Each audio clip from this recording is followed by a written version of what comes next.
Ladies and gentlemen, the following segment of the podcast is presented exclusively by the Heritage Foundation. For 52 years, Heritage has fought tirelessly for America's founding principles and advancing conservative public policies. Much more than a think tank, Heritage is a conservative policy powerhouse, fighting for the everyday American to advance common sense policies and dismantle the D.C. bureaucracy. Our founding fathers gave us an extraordinary system of government, and the Heritage Foundation is dedicated to defending the heritage and carrying on their legacy for future generations. So get involved by completing their national survey on President Trump's agenda by visiting heritage.org/Levin. That's heritage.org/Levin. Paid for by the Great Heritage Foundation. He's here. He's here. Now, broadcasting from the underground command post, deep in the bowels of a hidden bunker, somewhere under the brick and steel of a nondescript building, we've once again made contact with our leader, Mark Levin.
Mark Levin here. Our number, 877-381-3811.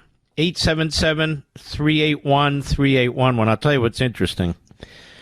Tariffs or no tariffs, most of the reporting on tariffs is done from the perspective of newsrooms, the perspective of Capitol Hill, the perspective of Washington, D.C., or New York, or L.A., and so forth and so on.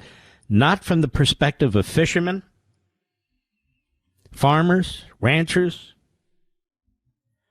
and so many others who are praising the tariffs. Again, whatever your view on tariffs, it just shows you how government-centric and city-centric the media are in this country.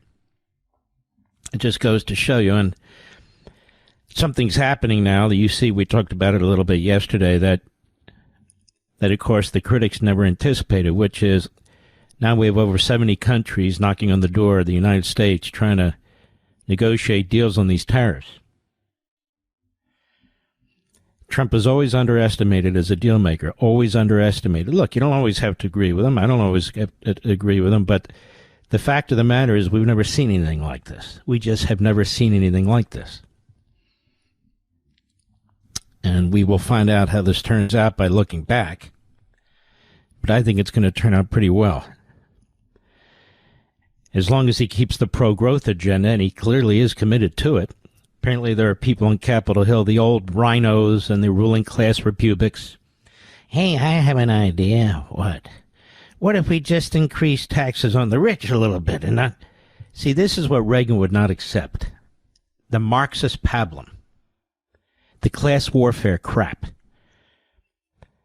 I spent time over the weekend and spent time here talking about the real figures when it comes to Trump's first tax cuts and the impact on the various tax brackets.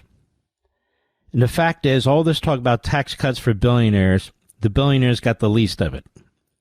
Now, you might think that's great. I don't much care.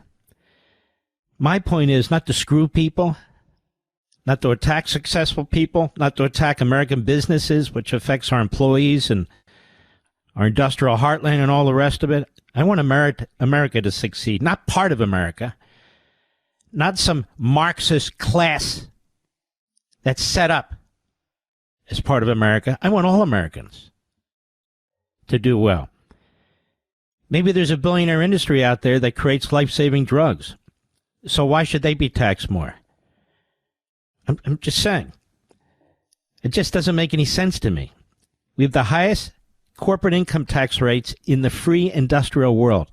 We have higher corporate income tax rates than they have in communist China. How does that help America? How does that help the employees of these companies? How does that help investors, those of you who have IRAs? And it doesn't help you at all. The Democrats do this because not only are they of the Marxist class warfare variety, but they do this because it's propaganda to get you worked up and get you upset while they screw you. That's the bottom line. I told you this battle is not between the rich and the poor and this class and that class. This battle is between the ruling elite, the establishment, and we the people. That's what this battle is about. That's the battle that's taking place right now in all sectors of our country. Whether it's the government, whether it's the private sector, whether it's the border, the battle is between the ruling class and we the people. It's not an economic battle based on Marxist class warfare models. It is an American battle between American Marxists who have, and I call them American Marxists, who have sort of tailor-made, Americanized Marxism. That's what it is. Now, I wrote a whole book on it, so I'm not going to waste your time about it here. Now, let's talk about the courts. Thank God for our Supreme Court, and let me be more specific. 4 members of the court in particular. John Roberts has been carrying his weight. He deserves kudos for it. But there's 4 who've never bent.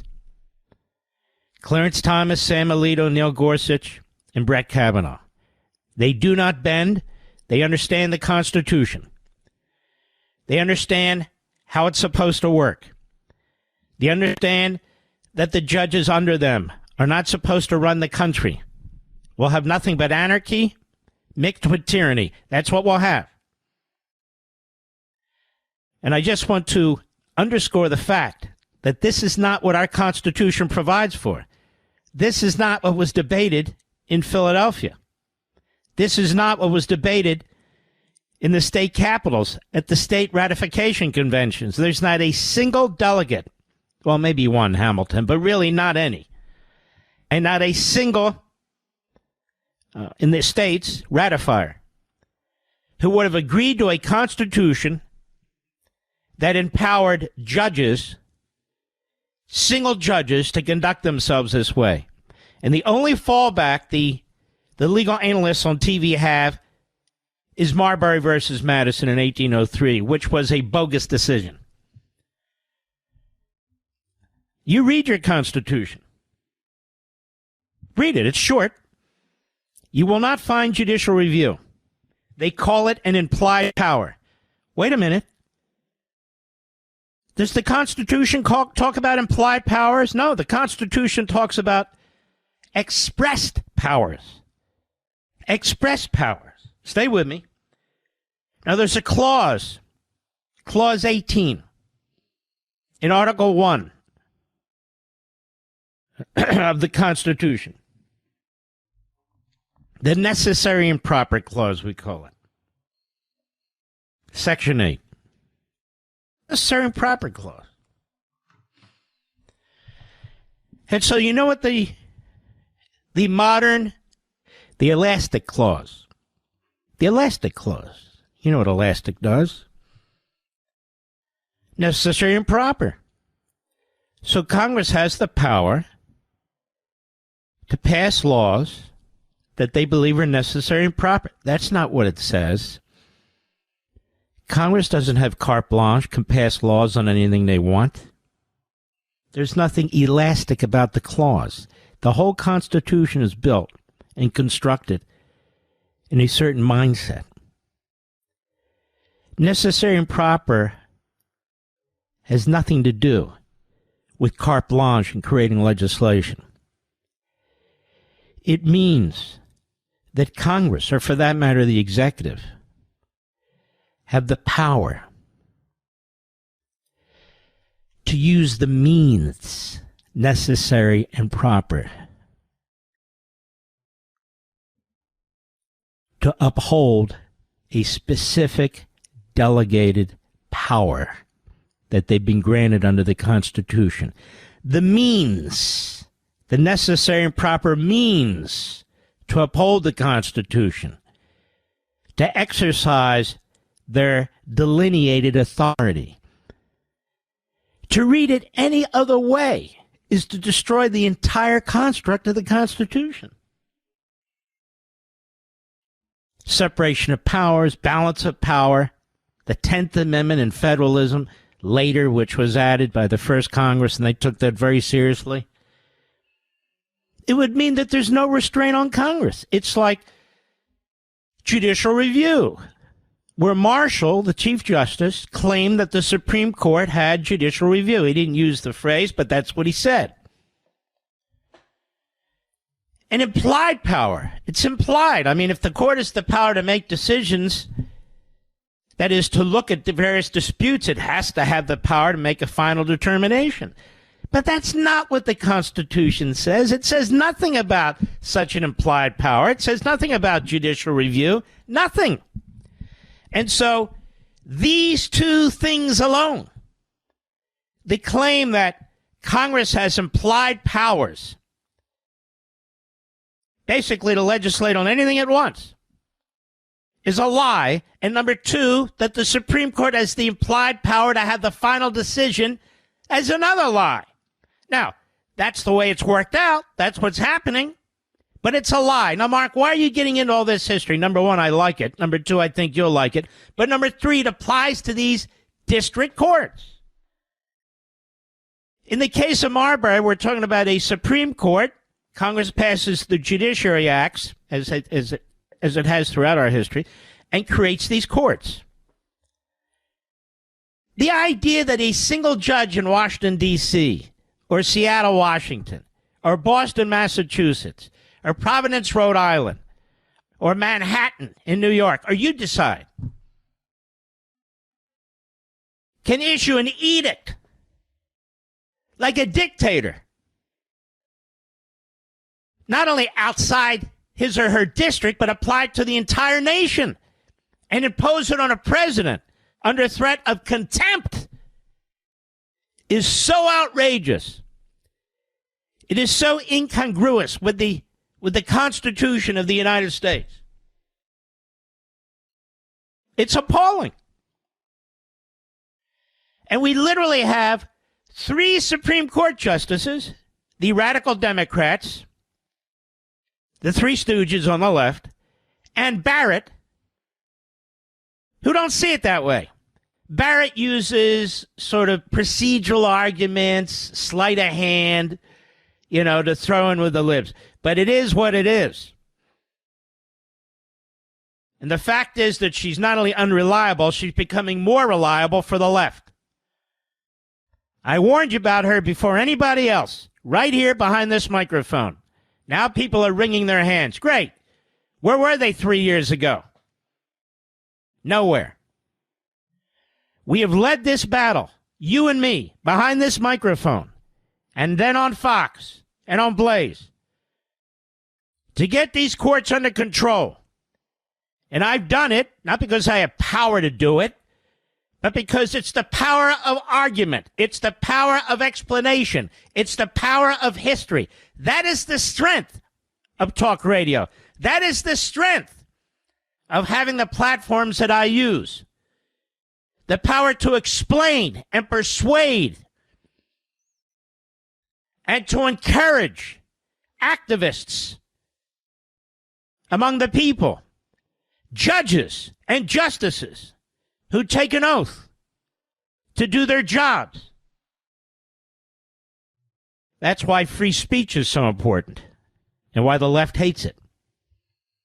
That's why this format of conservative talk radio is so important, which is why the left has constantly tried to put it out of business. But this program reaches all over the world and every corner of the country. The media put out this phony magazine, Talkers Magazine, their phony list, I should say. And they even say, we're not sure, it's based on our experience. Bull crap. This show is either the biggest or the second biggest in the world. Our weekend show on Fox is a powerhouse. It is. We go up against March Madness. We go up against Sunday Night Football. We go up against it, baby, because we're on 8 p.m. Eastern time, Saturday and Sunday. Pounding. We make our case. And if it wasn't for you and other Americans, patriotic Americans, concerned about this country, concerned about your family, protecting your faith, I wouldn't be here, would I? No, I wouldn't. This should give you a lot of hope. Now, we don't rest on our laurels. These battles are constant. You know, I love these people who say, end the never wars. Here's the problem. The never-ending wars are never-ending for a reason. Often that's because of the incompetence of a commander-in-chief or the imprudent decisions of a commander-in-chief. But let's not fool ourselves. The battle between good and evil will never end. Those of you who are of faith, regardless of your faith, you know this to be true. It's in the Torah, it's in the Bible, it's in the Quran. The battle against evil is never ending. It's a never-ending war. That's what it is. When you have modern-day secularists or buffoons who have microphones, who have platforms, who go on and on and on telling you that all we need to do is be quiet. All we need to do is back off. All we need to do is not be this or not be that. They don't understand good versus evil. Because if they're right, evil will cover this planet and there'll be no pushback. I'll be right back. Mark Levin.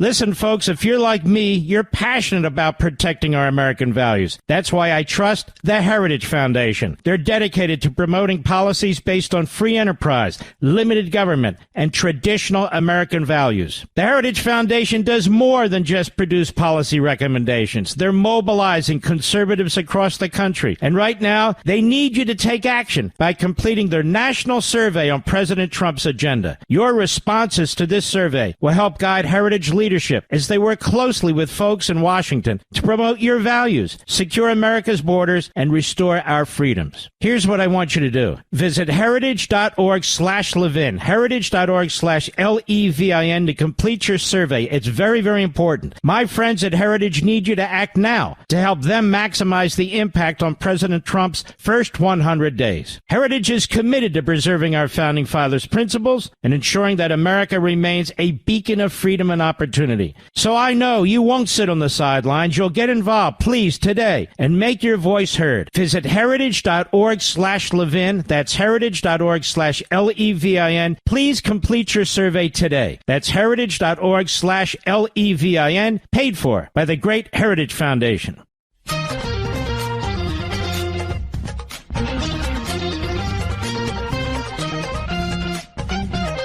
Here we be.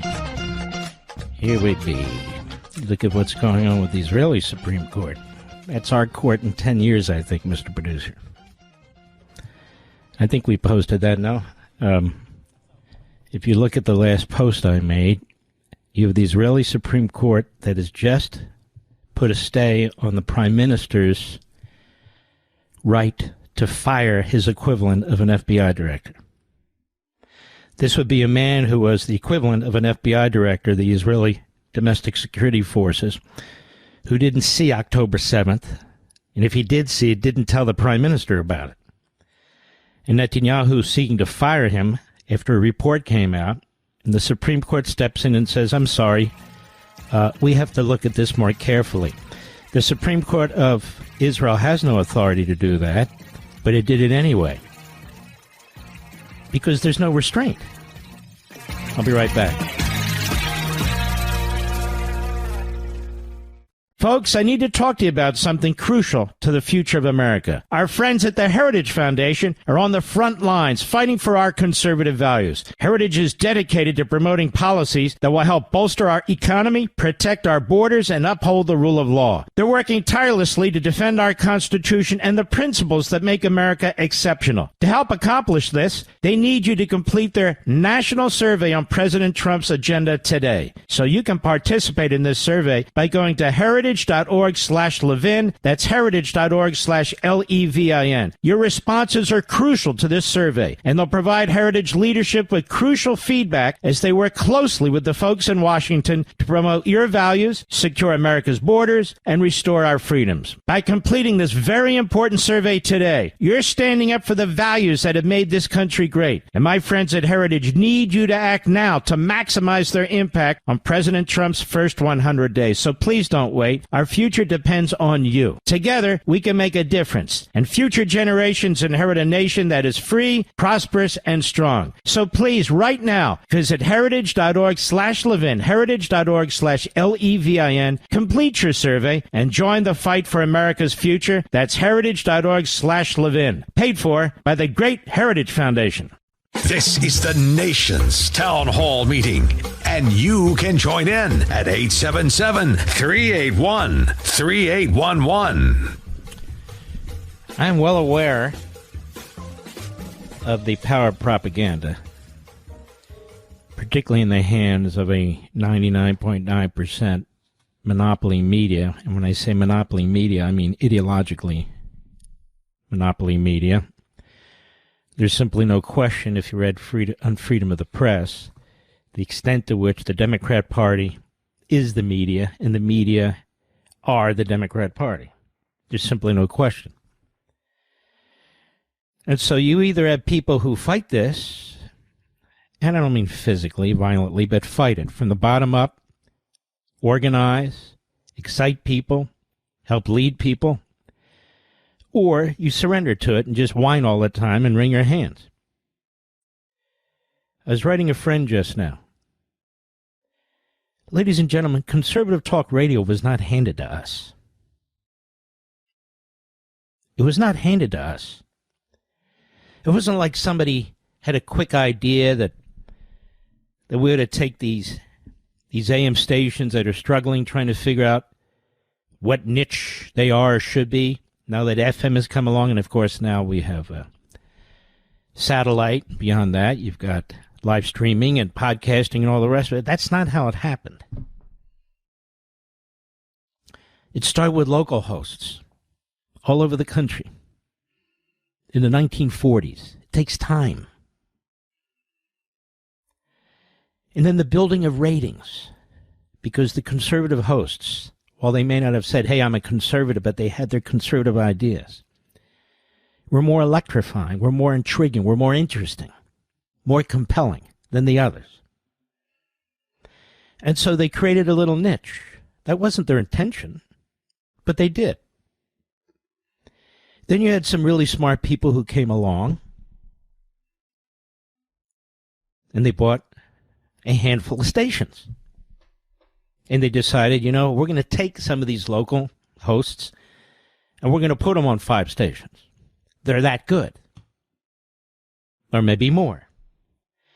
Now, these original pioneers of conservative talk radio took a hell of a beating. In New York, for instance, Bob Grant. Now, he wasn't the only one, but there were others across the country. They took a beating. They were often fired, ridiculed, attacked by the same media we deal with today. They tried to paint them as extremists out of the mainstream and on and on and on, because that is what they do. But they never relented. They kept at it. More and more people heard them. More and more people heard them. It wasn't a matter of money and having money. It was a matter of persuasion. It was a matter of, yes, even entertainment. And by entertainment, I don't mean slapstick. I mean being able to tell stories and to explain things and so forth. That was the great talent that Rush Limbaugh had. But there were pioneers who came before Rush, 20, 30 years before Rush. What Rush did is he turned it into a massive syndication. And so just like everything else, talk radio, AM, has gone through stages. It goes through evolution. And so now you have other syndicated talk show hosts. Why? Well, because Rush could fill, depending on your time zone, 12 to 3, 3 to 6, whatever it was. But you have 24 hours of broadcasting on the radio.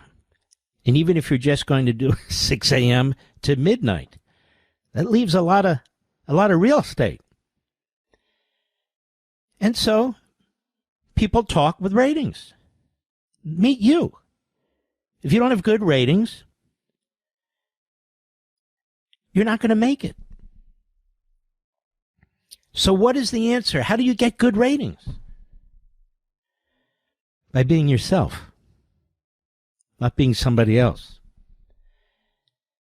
And if you're yourself and you work hard and you've got ideas, you're not just painting by the numbers, you're not just treating this as a job, you will succeed. It's like any other job.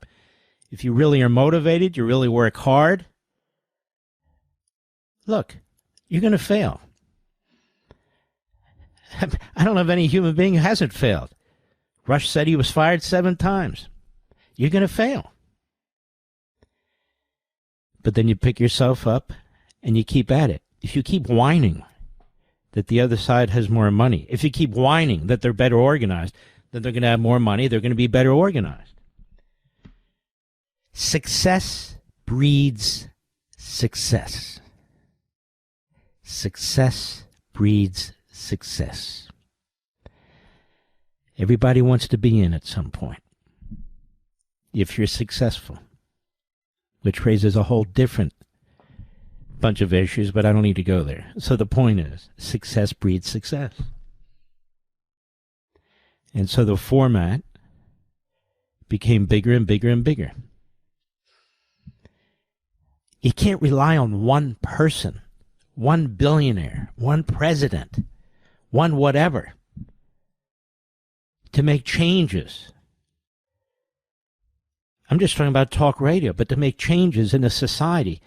They can make changes, and they may have a tremendous impact. Look at what we're going through right now with Trump. It's unbelievable. Or look what we went through with Reagan or Abraham Lincoln and so forth. But ultimately, it's up to we the people, isn't it? We the people. If we really want something, it will be produced. The market will respond. If we really oppose something, then at some point it will be diminished, assuming we show our numbers and we show our clout. That's the whole point of the people being the sovereign. Now, we have a lot of people in this country, maybe it's half the country, maybe it's 40% of the country, who hate us, who hate the country, who hate capitalism and so forth. So what are we supposed to do? Complain about it? Whine about it? Look for a savior? It's not going to happen. Donald Trump is president of the United States because of you. He did something that hasn't been done in over 100 years. He won a second term, a non-consecutive second term. And it's because you didn't care about lawfare. In fact, to the extent you did care, you got very angry about it. It wasn't going to stop you. We, the people, while we still have a republic, we get to decide so many things. This is why we rise up, you and I, this program, behind this microphone, Life, Liberty, and Levin, behind the TV camera, the Blaze, our digital presence on the internet. This is why I took up the cudgel of taking on these federal district judges, where other so-called legal analysts were saying, well, you just appeal and so forth. You appeal and you may or may not win. But the judges need to know what the people think. The appellate judges and the Supreme Court justices need to know that this is intolerable to us, the sovereign, we the people. They need to hear from us. They hear from the other side when it comes to abortion. They hear from the other side all the time. They need to hear from us. And they did. That's not to say some of them weren't already there. They were. But at least one of them wasn't.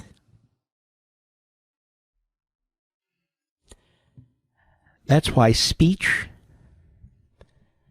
ideas, freedom of thought are so critical.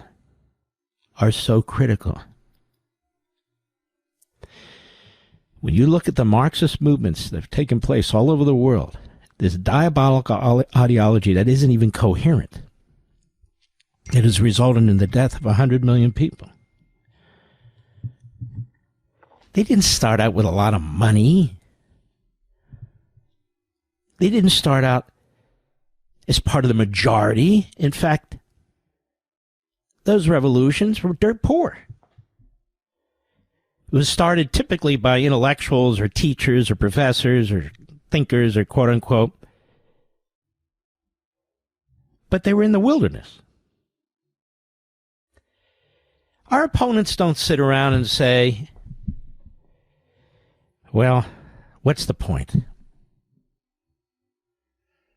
There's more of them than us, and they've got the presidency. And that. No. They never say uncle. And we should never say uncle either.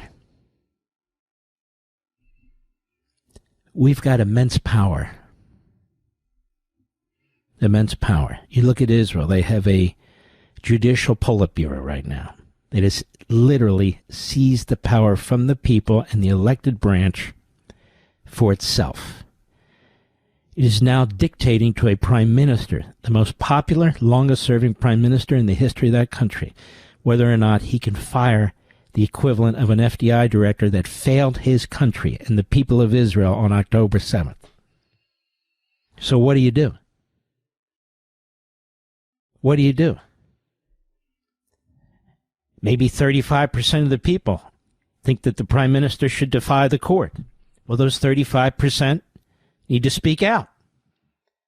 But they're not speaking out. Well, people need to organize them. You need to have leaders. You need to have block captains. You need to have neighborhood captains. That's how it's done. That's what we have. The Tea Party movement. Perfect example. Spontaneous. Enough is enough. The Tea Party movement. Now, this may not succeed in one society or another, but it's all you have, the people. You've got to keep making your case. You got to keep explaining where you're coming from. You got to keep defining the other side. You got to keep talking about liberty. What is liberty versus tyranny? What is that? Who they are. You got to keep it up and keep it up. You got to be as persuasive as possible. You need to be heard, whether it's in the newspapers, whether it's on radio, whether it's a podcast, whether it's a TV program. Well, they own everything. No, they don't own everything. They don't own your mouth and they don't own your mind. Pamphleteers. Pamphleteers are what had the biggest impact in this country, persuading the people to revolt against the British. Pamphleteers. There was no TV. There was no radio. There were no billionaires. Or you can keep whining about it and complaining about it. Woe is me. There's never going to be one savior. One person who can fix everything. There's going to be leaders like a Netanyahu, like a Trump, like a Reagan, like a Thatcher, and so forth. But Thatcher's gone now, and look what they have. And one day, Trump will be gone, and it's still left to the people. We the people. Right? I look at the state of Israel. They're outnumbered. The Arab countries have far more money. They surround Israel, but Israel wins. So the spirit, the ability exists in the people. Maybe not all the people, that's for sure. Same with our country or any democracy. But in the people. Same with America. When we were attacked at Pearl Harbor. When Hitler had already built this massive military machine and was on the march. When Tojo had done the same thing. They had a big lead on us. A big lead on us. Our Navy was almost decimated. We were an isolationist country. We didn't have 1 million, 2 million, 2.5 million men in uniform, well-trained and ready to go. Our industries weren't ready to go. Nothing was ready to go. Just like the isolationists today. We had them back then. And the enemy took advantage of us. And quite frankly, as a result, we lost a lot more men than we should have. Because we weren't prepared. Presumably we've learned from that, but apparently some people have not. I hope this makes some sense. I'll be right back. Mark Levin.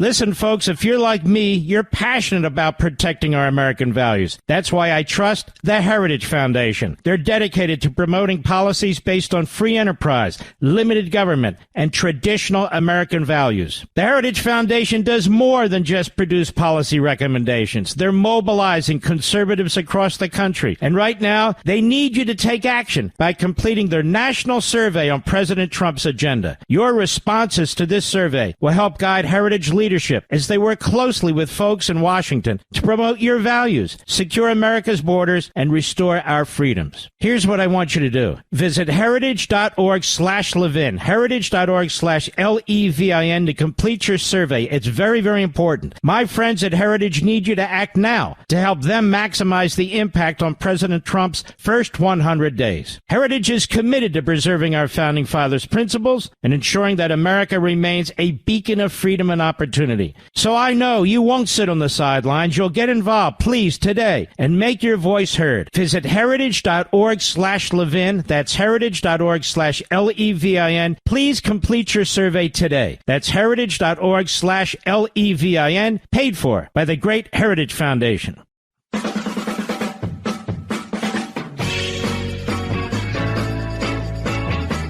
How do I know these federal district judges are violating the Constitution? Because I read our history, that's how. It's that simple. I didn't make it up. They are diabolical. They are evil. You're not supposed to talk about judges this way. But when judges cease being constitutional judges, no, they need to be called out. Because what they're doing, sabotaging an elected president, means they're sabotaging we the people. Doing the same thing in Israel. They're sabotaging the electorate. Now, some of the electorate there, of these left-wing groups, left-wing minority groups that cobble together as many as they can, and they're happy with it. And so are the Democrats in our country. They're happy with it because power is power. They never really bought into this whole idea of a constitutional republic. They've been fighting separation of powers. They've been fighting free market capitalism. They've been fighting national sovereignty and certainly the sovereignty of the people almost from day one.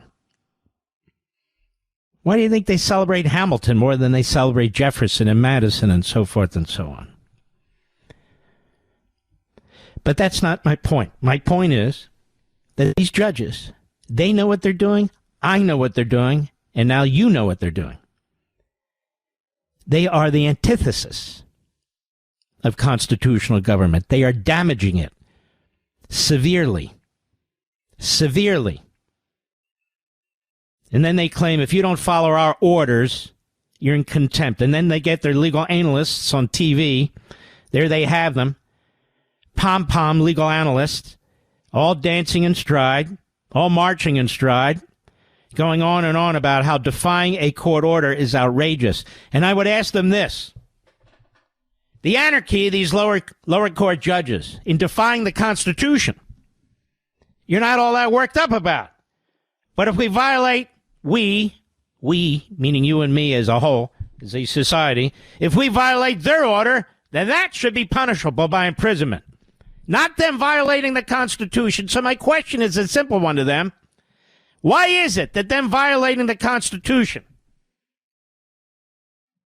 is just subject to appeal? It's okay. But if you don't follow their order while they're violating the Constitution, you should go to prison. Unfortunately, I can't do anything with a minute. So we'll have to wait. All right. We got a lot more to talk about here. We actually have some great guests, too. We got a lot. And I never have the ability to finish it, but, you know, that's a good thing. Mr. Producer pulls together clips. I send him some stuff for clips. I send the links. We pull the links together. I do on the articles and so forth. Every now and then we have guests. This is a 3-hour show. Could be a 5-hour show. I hear people who just get in the radio, 3 hours is so hard, it's so tough. 3 hours is a cakewalk if you love what you're doing. I'll be right back. This segment of the podcast is exclusively sponsored by Pure Talk. Pure Talk offers great coverage and can save your family money on your wireless bill every single month. Go to puretalk.com to find the plan that's right for you. Thank you again for listening, and thank you so much for this sponsorship, Pure Talk. He's here. He's here. Now, broadcasting from the underground command post, deep in the bowels of a hidden bunker, somewhere under the brick and steel of a nondescript building, we've once again made contact with our leader, Mark Levin. Hello, America. Mark Levin here. Our number, 877-381-3811, 877-381-3811. I want to move on, but very briefly, here's what I just posted all over the internet, X, True Social, and so forth. Israel's fascist judicial Politburo. The Israeli Supreme Court today rejected the principles undergirding the Magna Carta, the Western democratic values birthed from the Enlightenment, not to mention Judeo-Christian values, Aristotle, Cicero, Locke, Montesquieu, and scores of other ancient and more modern historical events and philosophers, as well as more modern thinkers and scholars, and sealing its fate as a tawdry, thuggish, despotic Politburo populated by single-minded, self-aggrandizing, narcissistic lawyers. That's their Supreme Court. That's our lower courts. They have utter contempt for the people, sovereign, the consent of the people. Use Stalinist investigative tactics against the elected prime minister, his wife, and staff in hopes of fomenting a coup, and are no better than the fascists who run the third world aristocracies, except they wear black robes and pretend to be justices. They are backed by a mob of Marxist-Islamist riotous protesters, and a radical media that cheerleads for democracy's demise, and they do this despite the fact that their own freedom is at stake. What an embarrassment, not just in Israel, but throughout the world. Reminds me of our federal district judges, but at least for now, our Supreme Court is temporarily beginning to hold them in check.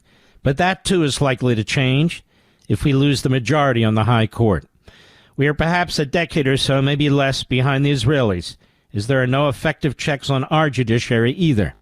Since Marbury, the courts have held that they have the final say on constitutional matters.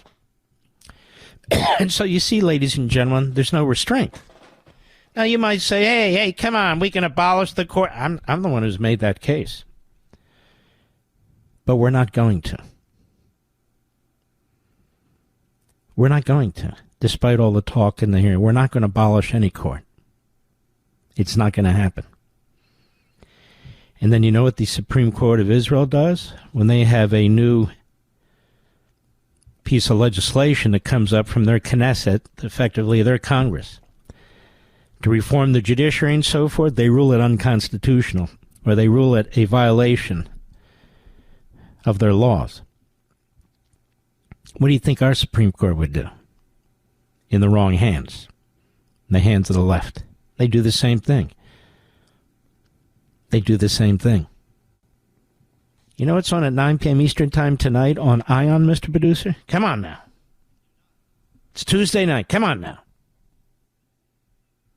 Chicago Fire, the fire department.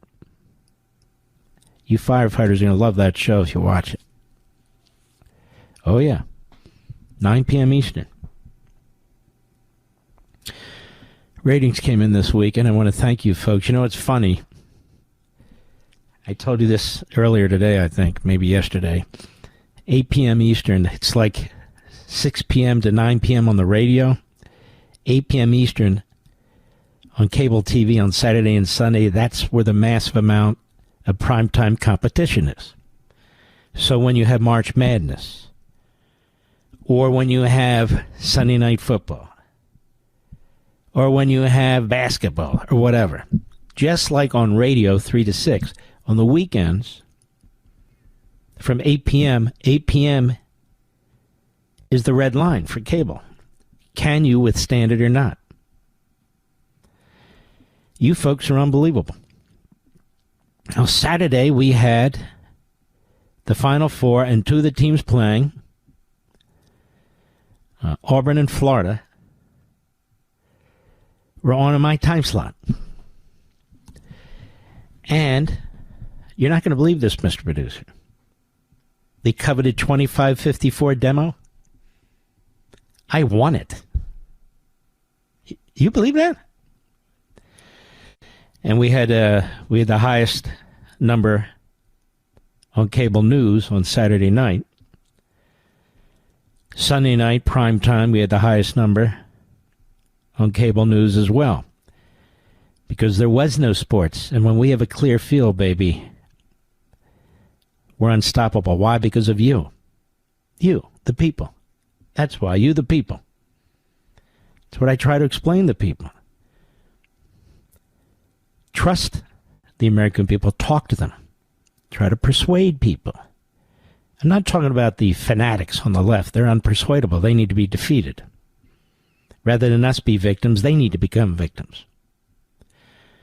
I'm just making the point. And I want to thank you folks very, very much. Now, let me tell you what's happening here. We have, at 7:20, this is a big deal, retired Lieutenant Douglas Deaton. And who's Douglas Deaton? You might recall that story from Gateway Pundit and others about what's going on in Plano, Texas, the Islamic megacity. And it was retired Police Lieutenant Douglas Deaton who gave the testimony that many of us saw, not live, but eventually. And he called into the program last night because he was listening to my discussion of this, and we had already decided, I already told Rich that I wanted him on the program tonight. So he will be on the program literally in 10 minutes. And we're going to discuss this Islamic mega city in Plano, Texas, with the retired lieutenant who knows more about it than anybody else. As I said last night, a friend called who knew a friend in Plano and said, look, the city council is not giving these permits for these homes. They've already built 74 homes. They don't care about permits. This is going to be a Islamist. They say Islamic? No, it's going to be an Islamist-only community with Sharia law and so forth and so on. And that is a grave attack on the American system, as well as freedom, and freedom of speech, and freedom of association, and so forth and so on. So I told you I'm not going to let go of this. I'm biting down on this like a bulldog. Although my parents used to own Chihuahuas, I'd say bite down like a Chihuahua. They were pretty tough, Mr. Producer. So we are definitely going to keep pursuing this. And so he will be on the program after the break. I'll be right back. Mark Levin.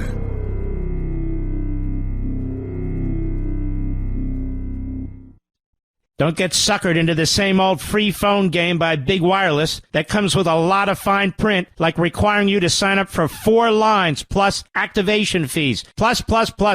And the end of the day, you paid for that free phone 3 times over. Pure Talk is my sponsor, my wireless company. They have a much better offer. With a qualifying plan of just $35 a month, you can get a brand new Samsung Galaxy A26 for free. Now, this phone is virtually indestructible. Gorilla Glass captures beautiful wide-angle photos with next-generation camera lenses. All you need to do is switch to Pure Talk. For just $35 a month, you get unlimited talk, text, 15 gigs of data, more than you'll ever need, with mobile hotspot, all on one of America's most dependable 5G networks. Go to puretalk.com/Levin to make the switch. Again, that's puretalk.com/LEVIN to claim your free Samsung Galaxy with qualifying plan when you switch to Pure Talk. Wireless by Americans for Americans.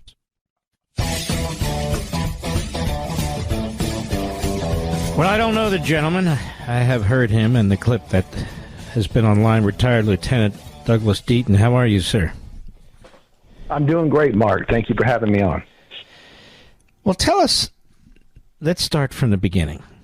We've got this planned Islamic mega center. They bought hundreds of acres, I believe, in East Plano, Texas. I'm quite familiar with Plano, Texas. Many years ago when I was a lawyer for Texas Instruments. I don't even know if it's still there.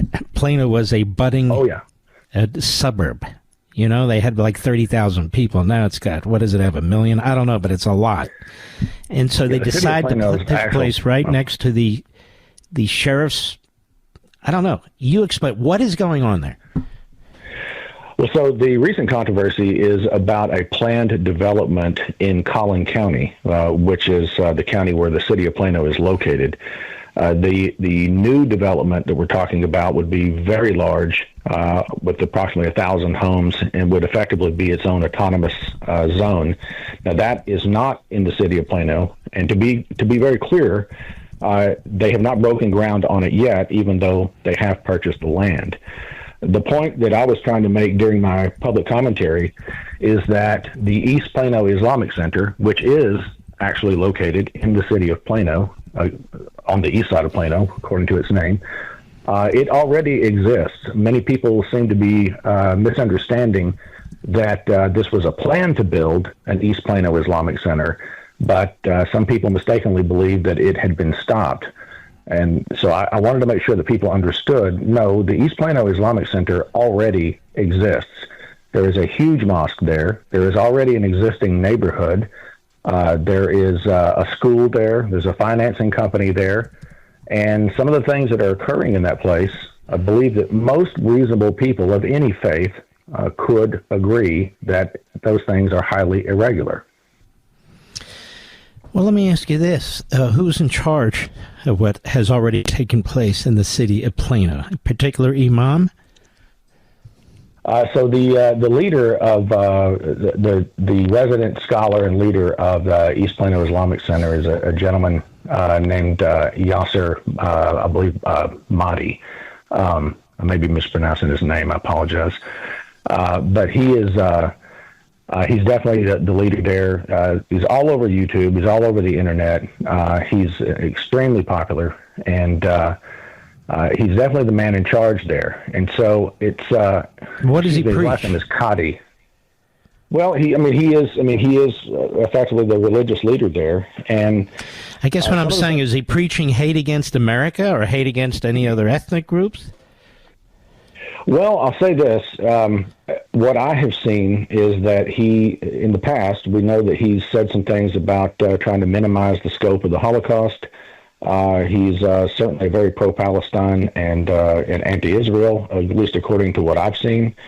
Some of the things that I've seen are very disturbing. For example, they have a school at this location, and I've seen a video of very young children at this school chanting, from the river to the sea, Palestine will be free. These are children in the second grade.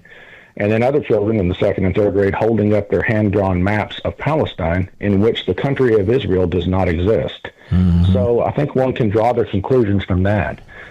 The other things that I've seen information and evidence about is their close association with the Council on American Islamic Relations. They work with them very closely. Yeah, yes, CARE. They host CARE there quite often. They work with CARE. And the East Plano Islamic Center is still continuing to advocate for the release of a convicted terrorist who shot at and tried to kill American soldiers. So these are facts that are available to anyone. This is not conspiracy theory. This is not just mere accusations. These are simply facts. Mm-hmm. Now, is there a connection between what already exists in Plano City and what they wish to build in Crawford County? There absolutely is a connection. Yes, there is a connection, despite what many people are trying to convince others of. There is, for example, in their official statement, the East Plano Islamic Center claims that the Epic City project is operated by an organization named Community Capital Partners. And I'm quoting from their statement, which they say, quote, is a separate entity that Epic created. Any questions regarding the development project should be directed to Community Capital Partners. They say it's a private investment that is not affiliated with the Epic Masjid. Well, you know what's funny? You look at the videos on the East Plano Islamic Center's YouTube page, and they are the ones who are advertising and announcing this new city, Epic City, Epic Ranches. And also, Mark, I located the Securities and Exchange Commission Form D, Notice of Exempt Offering of Securities, for this planned development for Community Capital Partners, which is a for-profit organization in the state of Texas. And despite them saying that there is no connection, or that one has nothing to do with the other, would you like to guess what address and phone number they put on the SEC form? It's the same address and phone number as the mosque. And the three principles listed on the SEC documents are also associated with the East Plano Islamic Center. In fact, one of them is the treasurer for the East Plano Islamic Center. So any claims that there is no connection, that the existing East Plano Islamic Center has nothing to do with this planned development in Collin County, those claims simply do not only do they not pass the smell test, they don't withstand even basic scrutiny. There's a lot of money involved in, building towns and cities and massive mosques and all the rest of it. Where do you think all this money's coming from? You just think they're passing around the plate and people are just donating? There tends to be a lot of outside money coming into groups like CARE, Students for Justice in Palestine, and all these other front groups. Right. Well, I wouldn't want to speculate exactly on where the money is coming from, but based on what we've seen in other similar situations, that a great deal of money has come into other Islamic organizations from overseas, from other countries. I don't know for sure where the money's coming from, but I'm convinced that the Texas Rangers and the investigators with the Texas Attorney General's office will eventually get to the bottom of that. Well, tell us about that. The governor heard about this, and what did he do? He ordered an investigation? That's my understanding, yes, sir. Obviously, I haven't been in contact with anybody at the governor's office, but my understanding is that once Governor Abbott learned about this planned development, and of course the subsequent public uproar over it, he ordered an investigation. My understanding is that multiple state investigative agencies are currently looking into this, and I believe there's also some significant concerns about the manner in which the property was acquired, how it has been transferred, and to whom it is being sold or offered to. I know that the attorney that the East Plano Islamic Center has hired to represent them, a very well outspoken pit bull type attorney, and his claim is that the new development would be open to anyone of any faith. But as the Collin County judge himself said, that's not what their original documentation showed. It's certainly not how it was originally sold or publicized. Any reasonable person who looked at the way this thing was sold would be led to believe that only members of this mosque could actually live there. You're doing a great job. I'd like to hold you for a few more minutes, Douglas Deaton. And my question is going to be, how did you get involved in this? How did you learn about this? And what do the people of Plano think about this? We'll be right back. Don't get suckered into the same old free phone game by Big Wireless that comes with a lot of fine print, like requiring you to sign up for 4 lines plus activation fees, plus. And the end of the day, you've paid for that free phone 3 times over. Pure Talk is my sponsor, my wireless company. They have a much better offer. With a qualifying plan of just $35 a month, you can get a brand new Samsung Galaxy A26 for free. Now, this phone is virtually indestructible. Gorilla Glass captures beautiful wide-angle photos with next-generation camera lenses. All you need to do is switch to Pure Talk. For just $35 a month, you get unlimited talk, text, 15 gigs of data, more than you'll ever need, with mobile hotspot, all on one of America's most dependable 5G networks. Go to puretalk.com/Levin to make the switch. Again, that's puretalk.com/LEVIN to claim your free Samsung Galaxy with qualifying plan when you switch to Pure Talk. Wireless by Americans for Americans. This is the home of America's founding. Call in now, 877-381-3811. So let me ask you a question, our friend, Lieutenant Douglas Deaton, retired. What are the people of Plano thinking about this? I really don't know. I can't speak for the people of Plano. I know that... but you heard from some of them, no doubt. Well, certainly, and in the recent meeting at Collin County Commissioners Court, yeah. I'm sure that some people there. But you had asked earlier how I first came to be aware of any of this. And that was way back in approximately 2013. I was the sergeant over the Plano Police Academy, which is located in East Plano. And before the mosque was even built, in fact, before almost any other house was built there, the very first structure that was completed in that neighborhood was built literally just a few feet from the training center where I worked. Really? And it was also, it's a massive house. It resembles a fortress more than it resembles a house. It has a very large second-story platform which directly overlooks the controlled access parking lot where the Plano Police Department keeps all of its bomb equipment and bomb vehicles. And for a while there, we also stored some of our SWAT vehicles there. And I wasn't the only police officer who thought that was a little bit odd. The strange thing is there's a massive emergency... Now, hold on. I don't want to... I want you to pick up in a moment where you're leaving. Okay, so you say it's odd. What do you make of it? Why are they doing that? Well, to keep tabs on the police?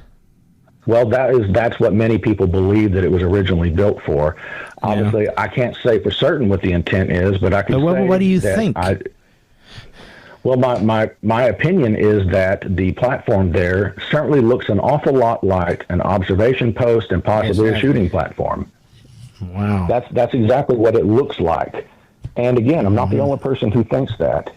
More to the point, Mark, I know I have a very trusted colleague who knows for a fact that that house is not constructed like any other normal single-family residence on the interior. It doesn't look like a regular single-family residence.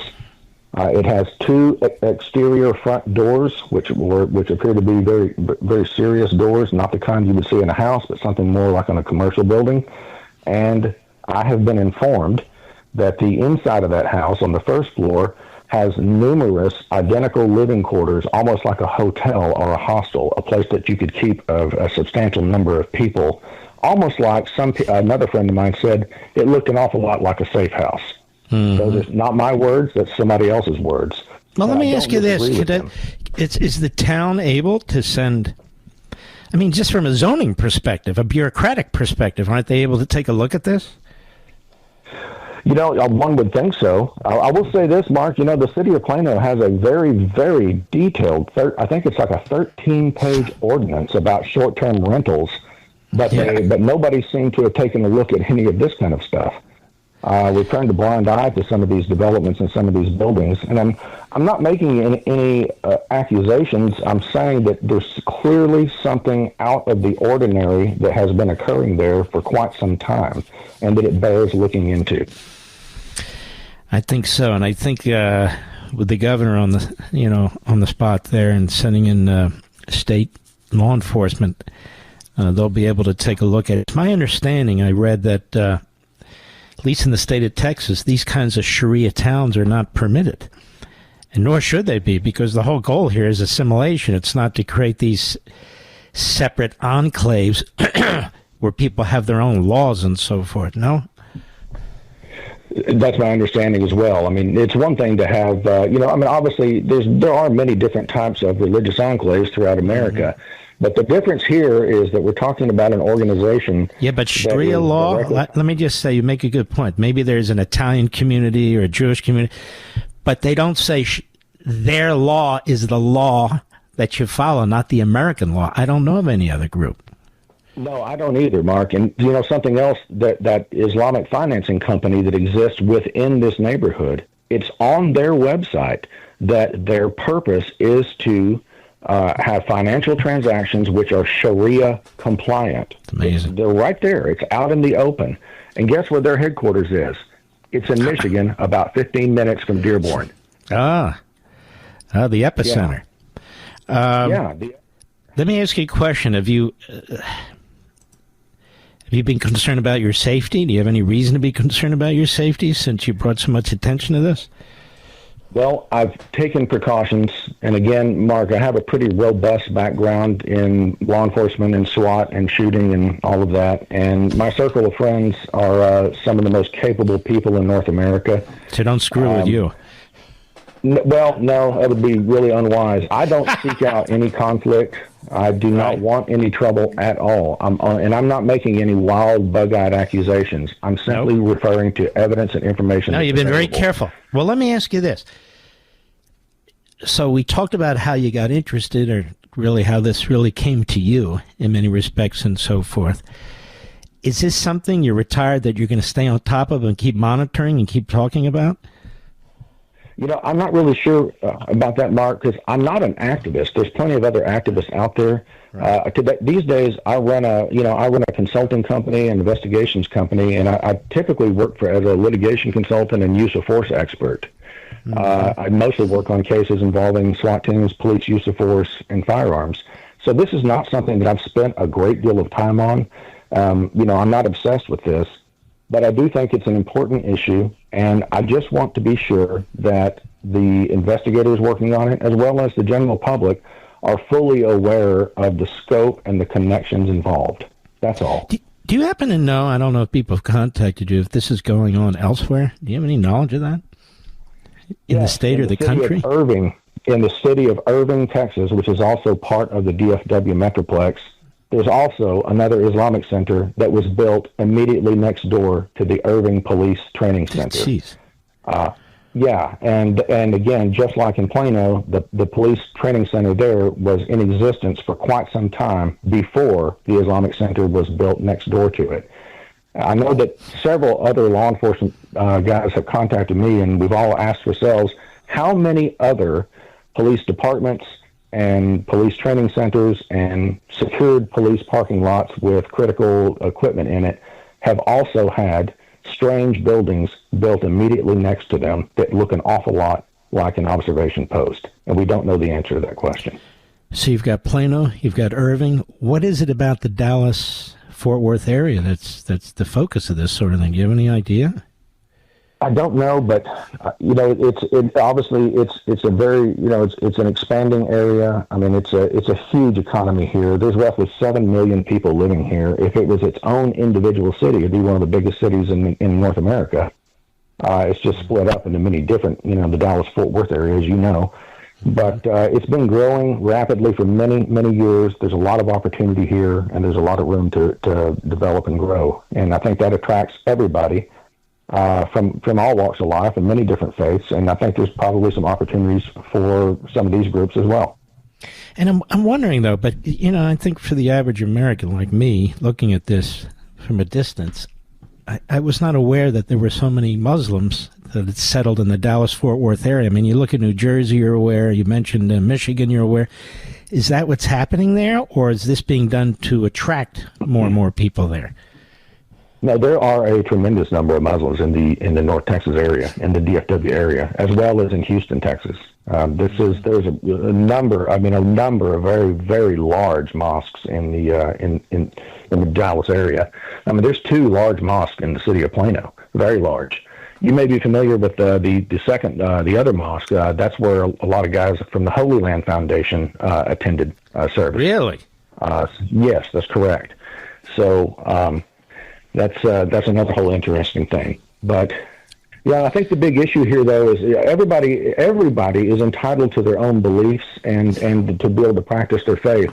But again, when you have an organization that is openly advocating for Palestine and literally the removal of Israel as a country and as a people, you have an organization which is hosting people who have absolute and known documented ties to terrorist organizations like CARE. When you have people who are teaching their children to make those kind of chants and drawing maps like that, it raises some questions. And then when you have a very interesting financing company in there, and then you notice that there are no Jews living in there. Show me a Hindu who's living in there. Show me any Lutherans living in this neighborhood that exist right now. I would love to see them. So that's, again, I'm not making accusations. I'm just pointing out what the facts are. And you're allowed to. And you see what's happened in and around France and some of these other European countries where they have these enclaves. So it's not like there's not a pattern here or that this isn't systematic. It is systematic. And it absolutely is systematic. Yeah. And at some point, tolerance becomes enablement. And I don't claim to know exactly where that is, but I know something else. I deeply treasure adherence to the law and the U.S. Constitution and would never advocate anyone violating it. But I will say this also, Mark. The U.S. Constitution is not a suicide pact. And it's not a virtue to turn a blind eye to strange and irregular activity in the name of tolerance, or because you're just not a strong enough leader to ask hard questions. And I think that's probably what has happened here. And you're not required to check your intelligence at the door either. So very, very good. Right. And we're going to keep in touch with Lieutenant Douglas Deaton. He's going to be on the program Sunday. You'll be on Life, Liberty, and Levin. I want to thank you, my friend. Appreciate all you've done. Take care of yourself. Hey, thank you. Thank you. I appreciate you, Mark. You bet. You too. CARE has ties to Hamas. Hamas founded CARE.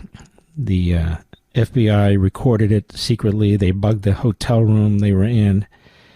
And we've talked about this. We've read from the transcript outside of the Philadelphia International Airport, the Marriott there. If I recollect correctly, I think it was 1993, give or take. So I don't know if it's a terrorist group per se, but it obviously was born of a terrorist group and has ties to that group, and in my view is a front group for groups like that.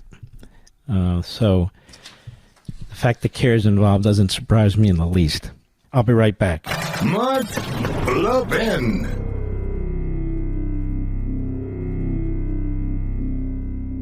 Don't get suckered into the same old free phone game by Big Wireless that comes with a lot of fine print, like requiring you to sign up for 4 lines plus activation fees, plus.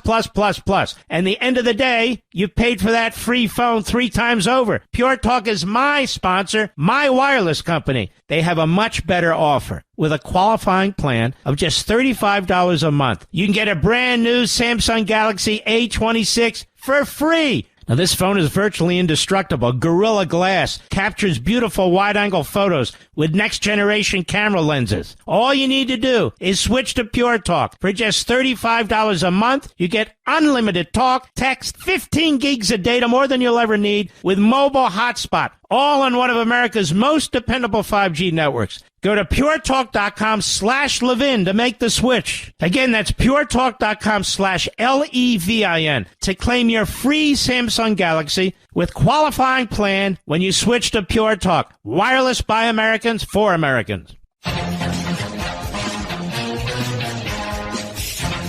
Now, I spent some time explaining the Iran situation before the retired lieutenant was on the program, and on the internet come the Jew haters. I just explained they're building intercontinental ballistic missiles. You put warheads on intercontinental ballistic missiles, you can hit the United States. Every one of you who is listening to me, they can hit your town and obliterate it. It would be the shortest war in the history of mankind, because we won't be able to stop them all. We don't have an Iron Dome the way Israel has an Iron Dome. We have almost nothing. And Iran knows it. And so I'm talking about Iran threatening America. I'm talking about Iran killing American soldiers in Iraq. I'm talking about Iran maiming American soldiers. I'm talking about Iran trying to assassinate Donald Trump, as well as other senior officials. I'm talking about Iran paying for terrorism all over the world. Iran is in our hemisphere. They're in Central America. What the hell are they doing here? And then you have the appeasers. And they just can't help themselves. They're like a bunch of mind-numb ideologues. And they don't even understand that they are defending an Islamic terrorist regime that wants to blow us off the face of the earth. And what they want you to believe is that they won't do it. They won't do it. Now, that's nice to know, isn't it, America? They won't do it. And who says they won't do it? They do. So if they say it, it must be true, right?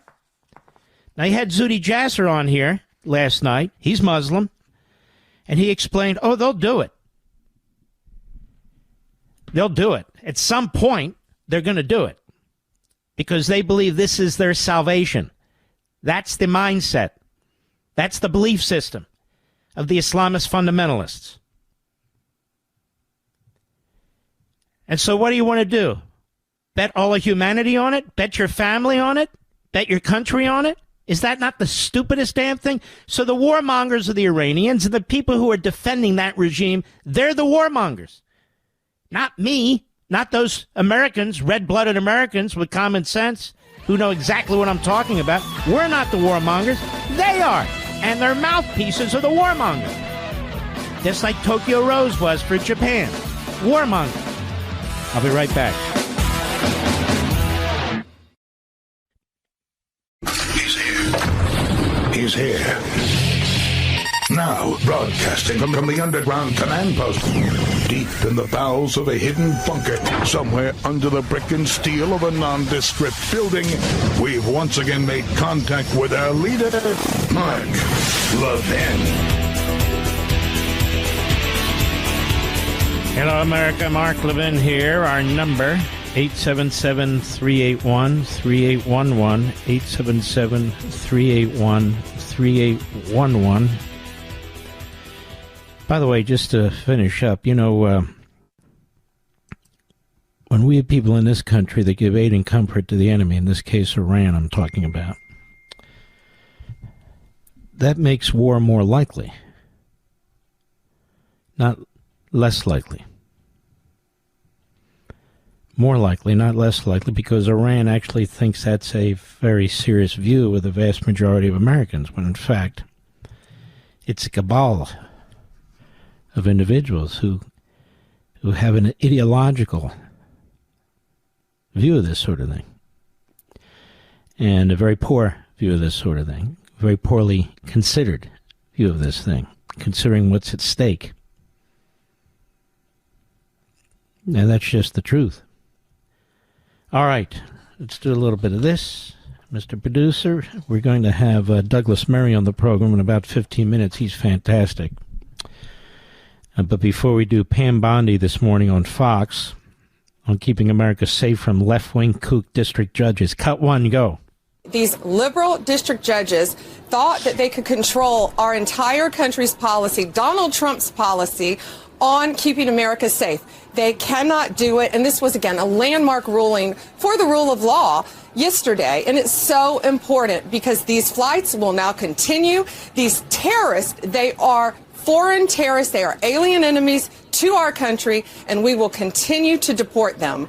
We are going to keep America safe, and a liberal district judge is not going to stop us. And that's what the Supreme Court ruled yesterday. And it actually ruled more than that, America. It also ruled that the jurisdiction for this case is in Texas. The jurisdiction for this case is in Texas. It is not in Washington, D.C. And you know what the judge said? Well, I'm not letting go of the case yet. So now who's the rogue judge? Who is it that's not following the rule of law? It's Judge Boasberg. That's who. The guy's completely lost his marbles, in my view. Caroline Levitt, the White House briefing today. Cut 2, go. With regards to the Supreme Court ruling on the Alien Enemies Act, you're right. It was a win for the administration, but the justices also said that deportees are entitled to due process. Does the administration agree with that? That's not quite true, Gabe. They said that they are entitled to a habeas petition, and we are going to continue to comply with the law, and we are wholly confident that every single person that has been deported under the Alien Enemies Act, every person that will continue to be deported under the Alien Enemies Act qualifies for that deportation. She's really smart and very articulate. What the court said is people have to have notice. So they can, if they wish to file a habeas petition, they can under the Constitution. Habeas petition means simply, why am I here? Why do they want me? They need to explain themselves. It's not a full due process situation, which is her point. She knows more than the guy asking the question. There's this guy, Eddie Glaudet Jr. on MSNBC. I believe he's a professor at Princeton. Isn't he, Rich? Something like that. He's a sick bastard. And why they keep bringing these people on TV, I don't care if it's MSNBC or anything else. I have no idea. But it is really, I don't know what it's intended to do. Is it intended to invoke anger, violence? What is the point of this? I want you to listen to this man and his view of consensual government. That is, consent of the governed, representative government, the right to vote. You know, they say that but for the federal government, we wouldn't have the right to vote, the civil rights movement. All right, so people vote. And what do they say? They didn't vote for who I want, so they're obviously all sick bastards. Cut 3, go.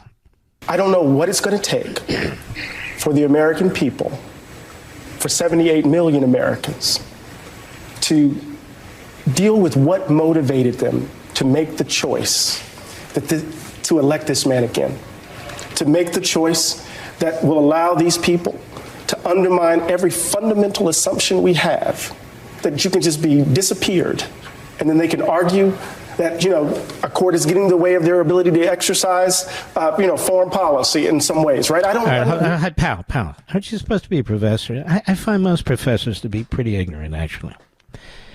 Basically ideological, which is pretty ignorant. People let into this country, whether it's student visas, whether they get green cards or what have you, who come here illegally especially, in addition to the others I mentioned, they get deported if they do certain things. That's the way it goes. They're not American citizens. They don't have a right to be here just because they say they do. So, first of all, so you don't even know what the hell you're talking about. No idea what they're talking about. Go ahead. I don't know what it's going to take for 78 million Americans to deal with what motivated them to make this choice. And the choice that they've made... See, here's the problem. I know why people voted for Kamala. I know why people voted for Biden. I know why people vote for Democrats. So it's not a question of me saying, why did they vote for this one or the... I know why they voted for them. And he knows why we voted for Trump. Because we believe in the Constitution. Because we believe in a sovereign nation with a secure border. Because we believe in law and order. Without law and order, there can't be liberty. We believe in the construct of the Constitution. Not a living and breathing Constitution. We believe in all these things that are normal. Really are quite normal. Like the founding of the country. He does not. Like most of the other professors, they trash the founders. They trash our history. They trash the Constitution, but then they pretend to support it. This is something that in this new book I'm writing, I expose. That is, it's just a tiny little taste, tiny little corner of it, a crumb. They hate the people who wrote the Constitution. They've told us this.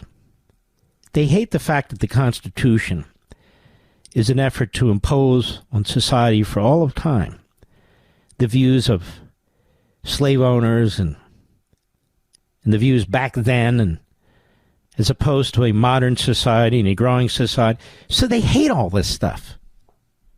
And they hate those of us who love our history.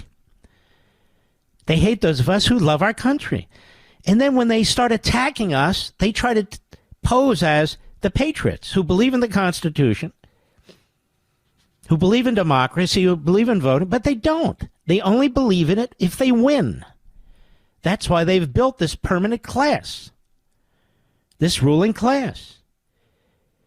It's not to improve our country, improve our society. It's to control you and me. We're just not smart enough. We're too slow. We don't understand what it's going to take to make a more perfect country. We're not socialists. We're not Marxists. We're not Islamists. We're not any of these things.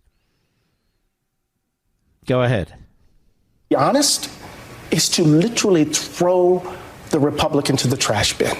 Nobody's throwing the Republic into the trash bin except you left-wing kooks. The Republic. All of a sudden, folks, they're the great patriots. They're worried about the Republic. The Republic. They're worried about the Republic.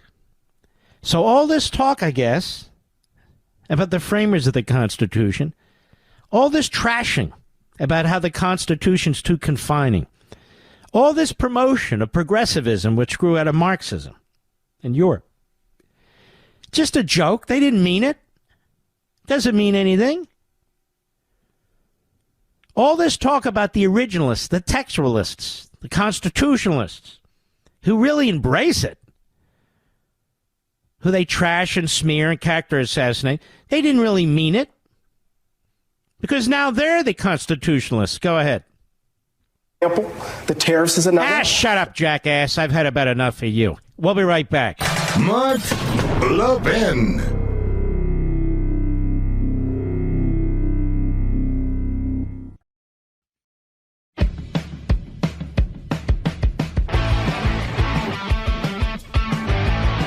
It's a pleasure to have our friend Douglas Murray on the program, who is a remarkable man, actually. He's been to Ukraine during the fighting, been to Israel during the fighting, right after October 7th. You've known him since before the Ukraine and the Russia war and before what took place on October 7th. He's got a fantastic new book out on Democracies and Death Cults, Israel and the Future of Civilization. Welcome to the program, Douglas. So tell us why you decided to write this book. Well, it's great to be with you and your listeners, Mark. It really started because I was in New York on October the 7th, in my home there, and started to receive the news from Israel of the thousands of rockets and then the hundreds and hundreds of reports of the murders, the casualties, the rapes. And the next day I went down to Times Square in New York. And in Times Square, there was already a protest in support of the attacks. There they were in the center of the city, people by the hundreds flying signs and banners saying things like, by all means necessary, by any means necessary. There were people waving self-made banners and prepared banners, which were saying what a glorious day the 7th of October had been. And we already knew that the massacres were still going on. The fighting was still going on in the south of Israel. And I thought, there are two things happening. One is, I want to go as soon as I can and see what has happened and record what has happened and to report back, and also to report back on the war that I knew already would be coming. And the second thing was that it persuaded me that there was something very bad happening in our society here in America, something terrible that meant that in the very moment when our friends in a fellow democracy, in a society which is so like ours, were raped, murdered, butchered, so many people in America already by the 7th and 8th of October were on the side of the death cult, or on the side of Hamas. And so the book really is about these two things. One is the war that Hamas started and the repercussions of it and the consequences of it, which I've seen myself in Gaza and Lebanon and elsewhere. But also, what is it that has happened in our own society, here in America, here in the West, that so many people seem to find it hard in a fight between a democracy and a death cult to side with a democracy? This is a killer book, folks. It's on Democracies and Death Cults, Israel and the Future of Civilization. So what did you conclude, generally? I mean, it's insane to watch a civilized society become uncivil, isn't it? Yes, it is. And one of the many things, of course, is that, I mean, I think it's extraordinary to see, particularly I think of the students in America, when they've seen their contemporaries at a dance party, for instance, at a dance party in the desert, being raped, butchered, murdered, chased across fields and mown down with machine guns by Hamas. Amazing to think that so many students and other young people in America, particularly, not only young people, but particularly young people in America, would think that those people carrying out the attacks were the people they wanted to support, rather than their fellow students who were victims. You know, the Ayatollah Khomeini in Tehran, the head of the Islamic Revolutionary Government, sent a letter last year to thank American students for being on their side and the side of Hamas. I think a lot of things have gone very badly wrong. One thing I suggest, which I think it follows on from my last book, The War on the West, is that so many people in America, young people in particular, have been told that our society is rotten, that our society in America is a colonialist society, a white supremacist society, a society that's committed genocide and all these sorts of things. And I said in my last book that this was an unresolvable conundrum for young people in America, to be told they were guilty of things that they have not done, which I would also argue, by the way, in many of these cases, America never did. But they have told that they are guilty for things they never did. And there's no way out of that, because nobody is alive who did any of these things, and nobody is alive who's dead in the case of the American past. Nobody is alive who's the guilty party or the person who the sin is meant to have been done to. But what I think we've seen in the last 18 months with this eruption of not just anti-Semitism, but anti-Westernism and anti-Americanism, because that's what it is. None of the people protesting against Israel ever fly an American flag. They never sing the American national anthem. They burn the American flag just as they burn the Israeli flag. But many of these people believe that they can carry out the effective sort of making up for the sins they've been told they're guilty of by attacking the Jewish state for these very crimes, by lying about Israel just as America has been lied about, by lying that Israel is guilty of genocide. And they've been saying that since the moment Hamas attacked, that Israel is the one committing genocide, they say, that Israel is committing ethnic cleansing, that Israel, an incredibly diverse country, is white supremacist and racist. All of these things are things that people have been taught among particularly elites in America in recent years. And I believe this has created an absolutely toxic mindset that now is absolutely impossible to divorce from the mindset of a death cult like Hamas. But the good news is they've been taught into it, which means they can be taught out of it. Well, let me ask you about that. I've been talking about Iran. The president says they should never get a nuclear weapon. I agree with that 100%. I mean, after all, they say what they'll do with it. Yeah. Eventually. And they are an Islamo-Nazi regime. They murder their own people, and they're murdering other people, and they've murdered American soldiers. So when we talk about they're not going to get a weapon, and if these talks fail, and most of them do with this regime, that they need to be taken out. When I do that, Douglas, the response on the internet is, I'm a Jew, or I'm Israel first. I don't even bring up Israel. I bring up intercontinental ballistic missiles with warheads that can blow our country off the face of the earth. And I say, you're worried about forever wars? That war will be the shortest war in the history of mankind because we don't have an Iron Dome in this country the way they do in Israel. What do you make of that kind of response? It's amazing, you know. I mean, I have this rule that I've been trying to popularize in this book on Democracies and Death Cults, which is whatever people accuse the Jews of, they're guilty of themselves. And the most obvious one is this one where young Americans think they're guilty of things that they accuse Israel of. But the most striking one is these anti-colonialists. The regime in Iran says that Israel is a colonizing power. But the country that is a real colonizing power across the Middle East is the revolutionary government in Iran, that since 1979 has been knighted a very distinguished civilization there in Persia. And since 1979, the mullahs have not just been colonialists in Iran. They've colonized Iraq. They've colonized Syria. They've colonized Lebanon. They've colonized Yemen. And as I always say, if you like the way that the Iranian revolutionary governments behaved without an atomic bomb, you'll love how they behave with one. They say repeatedly that Israel is the little Satan, that America is the great Satan. They all attack Israel first, but America next. Folks, Douglas is going to be with us after the break. During the break, I encourage you, go to Amazon.com, grab a copy of this absolutely fantastic book on Democracy and Death Cults, Israel and the Future of Civilization. He's not writing theory. He's been there. Grab your copy. We'll be right back. Mark the 10. The thunder on the right. Call in now. 877-381-3811. We're here with Douglas Murray, who's written a fantastic book on Democracies and Death Cults, Israel and the Future of Civilization. So, Douglas Murray, let me ask you, what about Israel and the future of civilization? What does Israel's future look like and the future of civilization?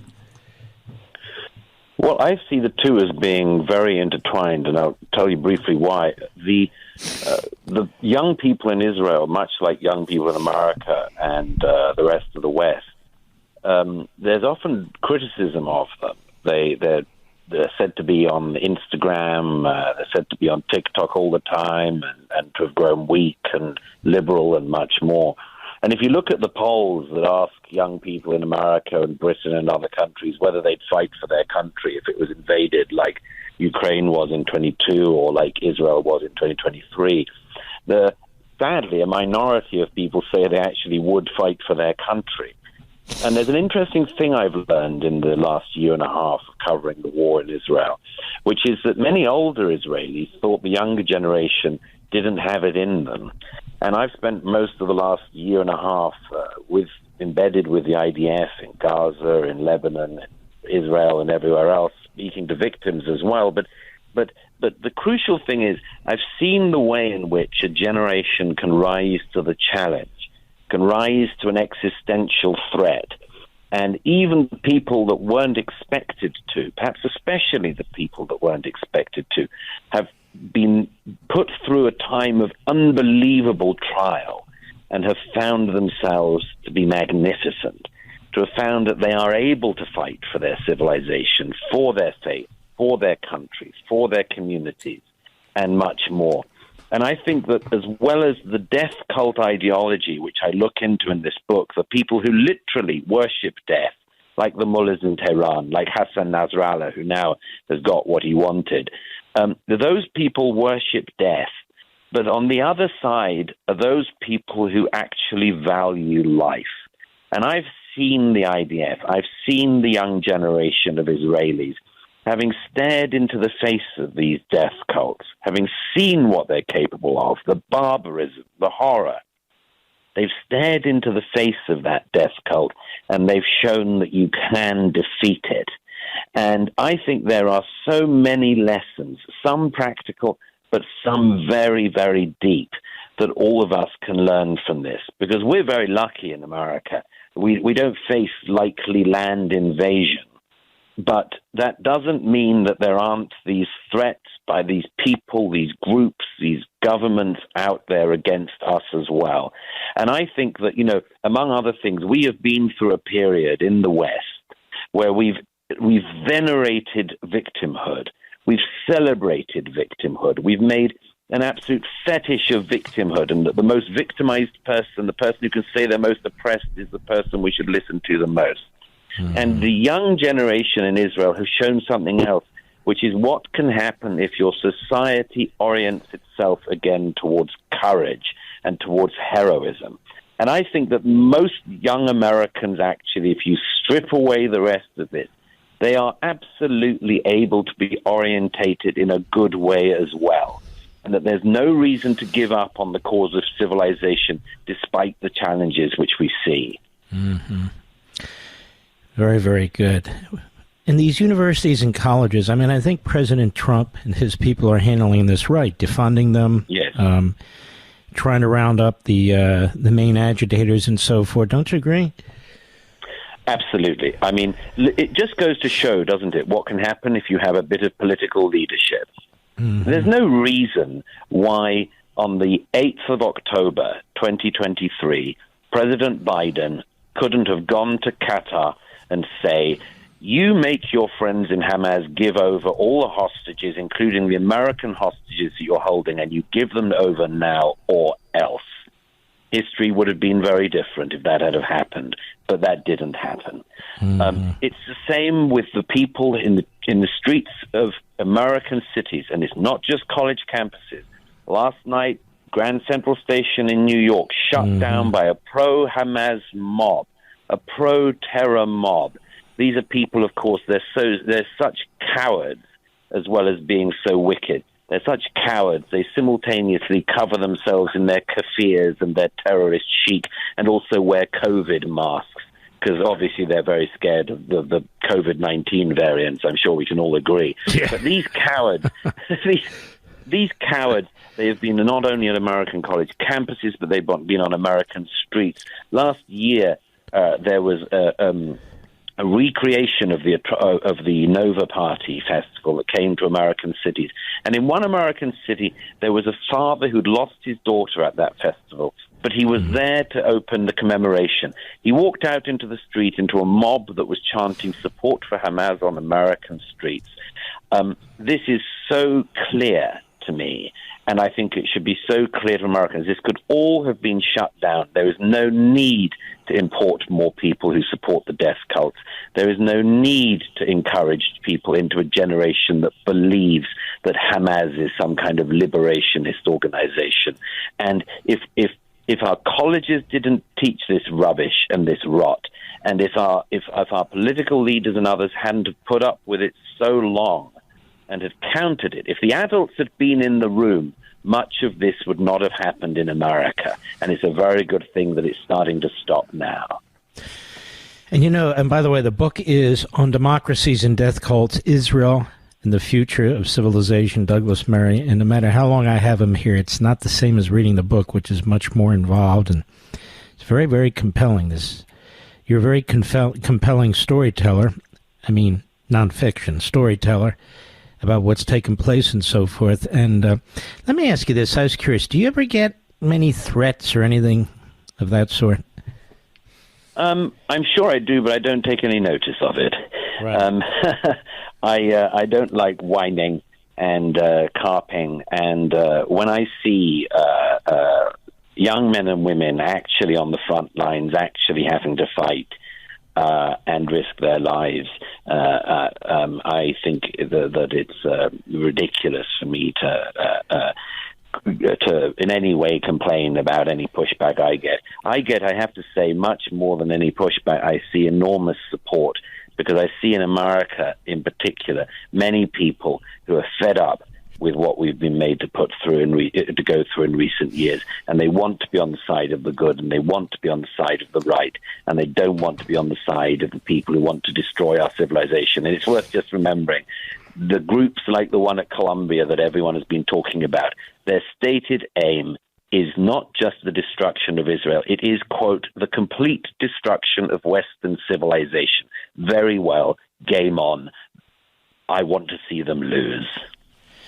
Amen. All right, folks, the book is On Democracies and Death Cults, Israel and the Future of Civilization. You can hear how compelling Douglas is in his book. And you can get it at Amazon.com right now. Any major bookstore has it at this point. It's right off the printing presses. And Douglas Murray, I want to thank you for this book. Thank you for everything you do and everything I know you're going to do. God bless you, my friend. And you, Mark. Thank you. Be well. Be well. He is the real deal. And I've never seen him lose a debate. Have you, Rich? He reminds me of me in that regard. The difference is people will debate him. Why won't they debate me? God knows we try. I'll be right back. Mark Levin.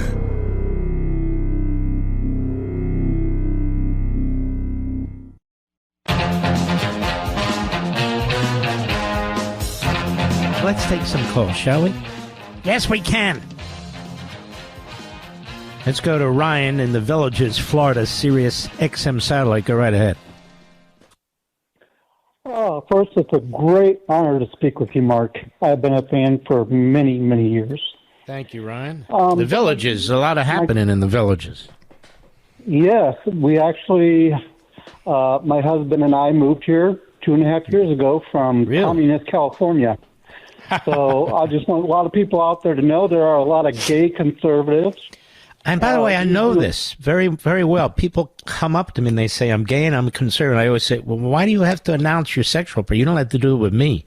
But anyway, go right ahead, Ryan. Well, that's wonderful, but I just want people to know we're out here. We are out here, and we love Trump. Yeah. But my question is this. Yes. I've been hearing for a decade, Mark, that Israel, is all underneath these threats in the United States, and that Iran is so close to having a nuclear weapon. Mm-hmm. And it seems like I've been hearing that for a decade.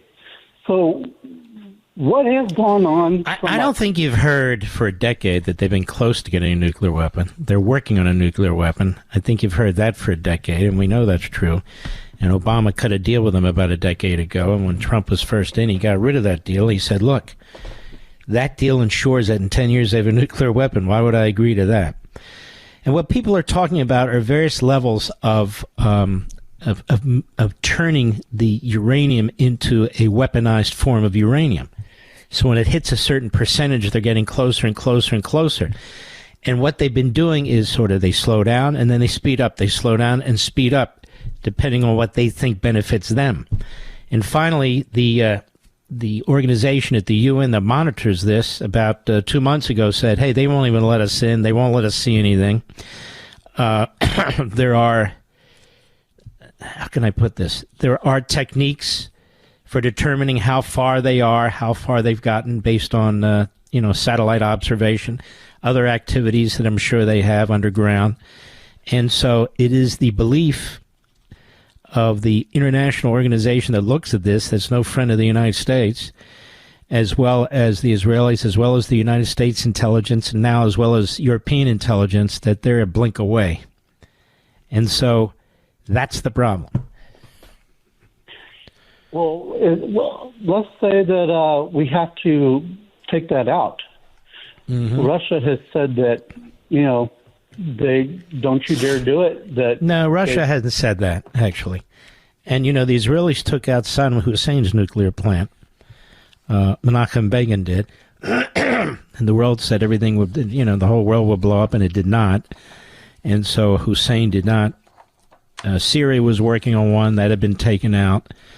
Iran is not a strong government. They don't have a strong government in the sense that they have the backing of the people. The economy is very weak now, thanks to Trump. Also, thanks to the Israelis that took out a lot of their gas lines. It is not a deeply strong country. And, it's not an Arab country. It's a Persian country. And they have fairly significant prison system, torture chambers, death camps, that sort of thing, to try and keep the lid on everything. So I don't know, but I do know our troops won't be involved. The Israelis will be at the point of the spear if it ever takes place. They're right there in the neighborhood. It would be they would suffer the consequences. The United States, I mean, what's in the vicinity might suffer some consequences. But Iran does not have an air force of any significant kind. Its navy is very, very weak. It has spent the vast majority of its resources on two things. Number one, funding these terrorist surrogate organizations. They've spent a fortune on that. And number two, their nuclear weapons program. The Israelis last year took out most of their ground-to-air missile systems that the Russians had given them, and they took them out, most of them. So all that stuff, I'm sure, is being monitored right now and so forth. But they're not the 800-pound gorilla. They're not 10 feet tall. They're not any of these things. And so, to answer your question, let's say that the Iranians might get a nuclear weapon in 5 years. And is that okay?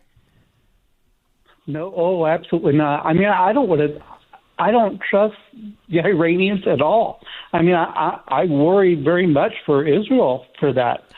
But isn't it interesting that the Israelis are very anxious to get this taken care of, and they're the ones that are going to have probably or potentially have the biggest loss of life? But Donald Trump has made it abundantly clear. And he's a very clear thinker on this stuff. He's not into quote-unquote forever wars. He's not a quote-unquote warmonger. He's not a quote-unquote neocon. He's very cautious about these things. But, you know, the Houthis fired at 319 American ships. He said that's enough of that. And he's bombing the hell out of them tonight as I speak. And he will do what he has to do. And he says Iran's not getting the weapons. Not under my watch, a nuclear weapon. Hey, Ryan, call again. I appreciate it. We salute our armed forces, police officers, firefighters, emergency personnel, our truckers, our Ukrainian friends, our Israeli friends, and most of all, you, the American people. God bless you, and I'll see you tomorrow.